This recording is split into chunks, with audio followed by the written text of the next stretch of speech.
Now let's take a look at how a local coordinator or shift coordinator might manage shift assignments to their volunteers. Within the volunteer portal, local coordinators or shift coordinators will use the site calendars to determine which volunteers are available to work specific shifts at a site.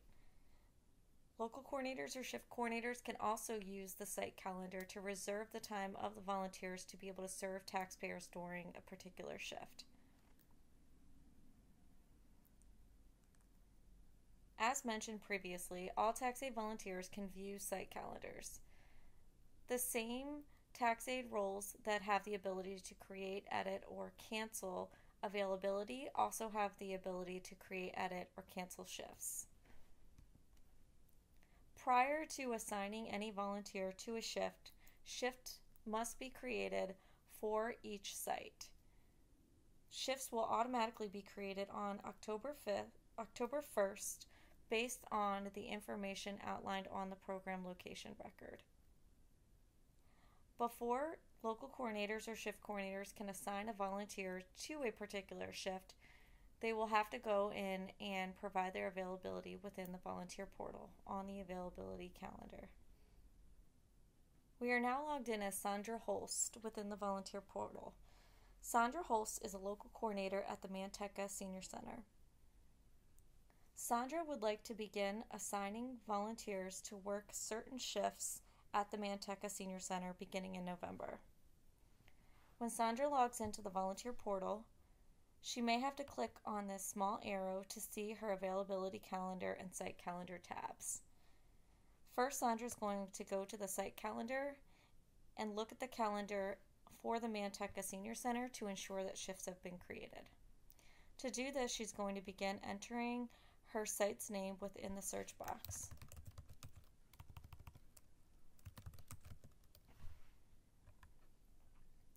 Once she finds the Manteca Senior Center, she can then use the calendar arrows at the top to navigate to the block of time that she's looking to begin assigning volunteers to work. So she wants to begin assigning volunteers in the week of November 11th through December, since Manteca Senior Center will have more regular hours beginning during that week. Here she can see that shifts have already been created, which means that she has the ability to now assign volunteers to the shifts.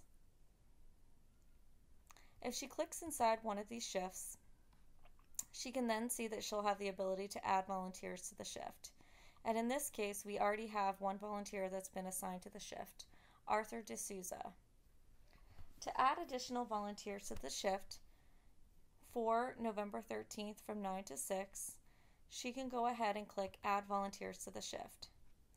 When she does that, she'll be prompted to search for particular positions, such as counselor, and then she can see any volunteer that has indicated that they are available during that shift. So here we can see Brenda Buffington has also indicated her availability. Once we click reserve, now we can see that we have two counselors that have stated that they are available to volunteer during this block of time on November 13th. She can also check for other positions that might have available volunteers and where she needs to fill in additional shifts. So Marilyn Armstrong, a client facilitator, has also indicated her ability to volunteer during the shift. So we can go ahead and choose Marilyn Armstrong to also reserve a shift. So now Sandra has reserved shifts for Arthur, Brenda, and Marilyn.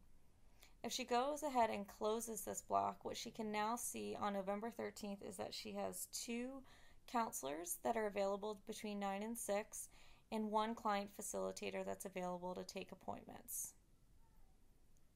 She can do this for each of the shifts that are available and making sure that she has the right capacity to serve taxpayers on those days.